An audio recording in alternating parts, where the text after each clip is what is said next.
ఈరోజు లండన్ నుంచి ఇండియాకి రావాలంటే విమానంలో కూర్చుంటే కొన్ని గంటల్లో హైదరాబాద్లోనో ఢిల్లీలోనో దిగిపోవచ్చు.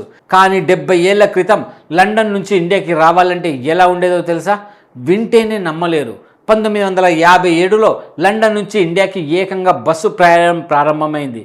అవును, విమానం కాదు, రైలు కాదు, బస్సులోనే వేల కిలోమీటర్ల ప్రయాణం. లండన్లోని విక్టోరియా స్టేషన్ నుంచి బయలుదేరిన ఈ బస్సు యూరప్ నుంచి ఆసియా వరకు అనేక దేశాలను దాటుకుంటూ చివరికి కలకత్తా చేరుకునేది. మొత్తం ప్రయాణ దూరం దాదాపు 16,000 కిలోమీటర్లు. ఇక ప్రయాణ సమయం వింటే ఇంకా షాక్ అవుతారు. దాదాపు 50 రోజుల పాటు ఈ బస్ జర్నీ కొనసాగేదట.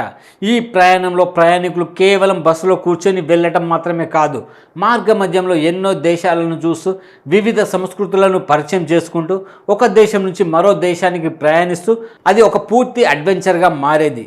ఆ కాలానికి తగ్గట్టుగా బస్సులో నిద్రించేందుకు బెర్తులు, భోజనం వంటి సౌకర్యాలు కూడా ఉండేవని చెబుతారు.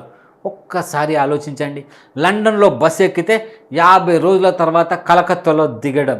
ఈరోజు మనకు ఇది నమ్మశక్యం కానీ ప్రయాణంలో అనిపించిన ఆ రోజుల్లో ఇది నిజంగా ఒక అద్భుతమైన సాహస యాత్ర.